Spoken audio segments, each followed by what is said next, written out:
आता थोड्याच वेळात आपल्याकडे पालखी येईल, त्यामुळे मला व्हिडिओ काढायला एवढं जमणार नाही, कारण की मीच पालखीची पूजा वगैरे करणार आहे. तर आता अथर्व तुम्हाला सगळं पुढचं सांगेल. चला तर मग.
तर अशा प्रकारे आता बघितल्याप्रमाणे इथली जी परंपरा आहे ती खूप मला आवडली आहे, कारण मंदिरातला तो जो देव आहे तो प्रत्येकाच्या घरोघरी जातो आणि वर्षातून ही गोष्ट एकदा होते, त्यामुळे म्हणजे ही परंपरा मला खूप आवडली आहे.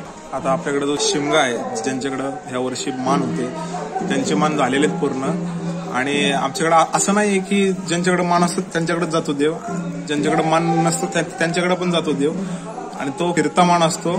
तर आज आपल्याकडे जेवढे घरं घेता येतील तेवढे घरं घेतील. आजकाल असं झालंय की पालखी म्हणजे शेवटच्या दिवशी लोक येतात, ज्या दिवशी घरं घ्यायची असतात ना त्या दिवशी लोक येतात.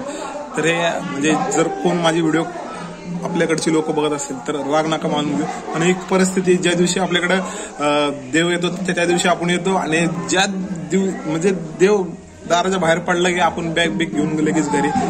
हे करू नका. वर्षात एकदाच हा सण येतो, सगळे एकत्र येतात. तर तुम्ही मजा वगैरे करा. आयुष्य एकच आहे आणि त्यात आपण कोकणी आहे, तर मजा ही केलीच पाहिजे. आणि जर तुम्हाला ही व्हिडिओ आवडली असेल तर लाईक करा, फॉलो करा आणि सबस्क्राईब करा.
आता आपण चाललेलो आहे, आतरोला फोन लावायचा आहे, त्यामुळे आमच्याकडे नेटवर्क नसतं. त्यामुळे आपण घरापासून 3-4 किलोमीटरवर ज्या गावात रेंज आहे त्या गावात चालले.